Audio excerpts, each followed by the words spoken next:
பெரியார் மண்ணாக இருப்பது திடீரென்று சங்கராச்சாரி மண்ணாக இது மாறலாமா?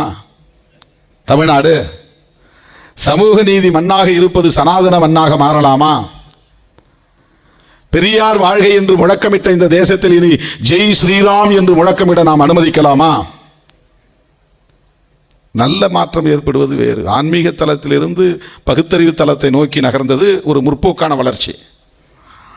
ஆனால் ஒரு பகுத்தறிவாளனாக இருந்து மறுபடியும் அவன் இன்னொரு நம்பிக்கைக்கு, அறிவியலுக்கு முரணான நம்பிக்கைக்கு மாறுகிறான் என்றால் அது வீழ்ச்சி. அதுதான் பிற்போக்குத்தனம்.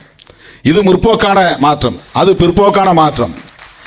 ஆக சமூக நீதி வாழ்க, ஜனநாயகம் வெல்க, பெரியார் வாழ்க, அண்ணா வாழ்க, காமராஜர் வாழ்க என்று முழக்கமிட்ட இந்த மண்ணில் இனிமேல் பாரத் மாதா கி ஜெய், ஜெய் ஸ்ரீராம், ஜெய் ஹனுமான் இந்த முழக்கங்களை கேட்க போகிறோமா? தமிழ்நாட்டை இப்படி மாற்ற துடிக்கிறார்களே, அதை அனுமதிக்க போகிறோமா? மதத்தின் பெயரால் வன்முறைக்கு வித்திடுகிறார்களே, அந்த வன்முறை களமாக இதை மாற்ற அனுமதிக்க போகிறோமா? Transformation period. This is a transformation period.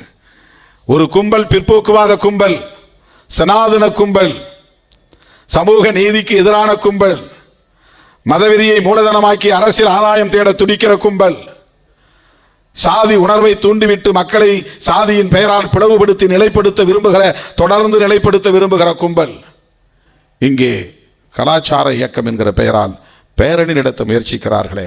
என்ன தேவை வந்தது? எதற்காக பேரணி? அடிப்படை வசதிகள் கோரியா?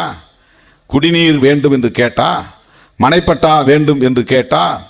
சென்னை பெருநகரத்தை தூய்மையாக வைத்திருங்கள், எல்லோருக்கும் கழிப்பிட வசதிகளை ஏற்பாடு செய்து தாருங்கள் என்று கேட்டா?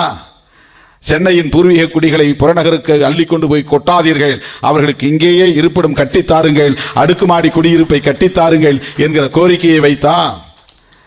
கொரோனாவால் பாதிக்கப்பட்டவர்களுக்கெல்லாம் இழப்பீடு தாருங்கள் என்று கேட்டா? அனைத்து முதியோர்களுக்கும் இழப்பீடு தொகை, முதியோர் தொகை வழங்குங்கள், ஆண் பிள்ளை இருந்தாலும் பெண் பிள்ளை இருந்தாலும் கவனிக்கப்படாமல் இருக்கிறார்கள், முதியோர் அனைவருக்கும் முதியோர் தொகை தாருங்கள் என்று கேட்டா? கிராமப்புறங்களை பெரிய நகரங்களோடு இணைக்க வேண்டும் என்று இணைப்பு சாலைகள் கேட்டு அவர்கள் பேரணி நடத்துகிறார்களா? அவர்கள் நடத்துகிற பேரணி எதற்காக?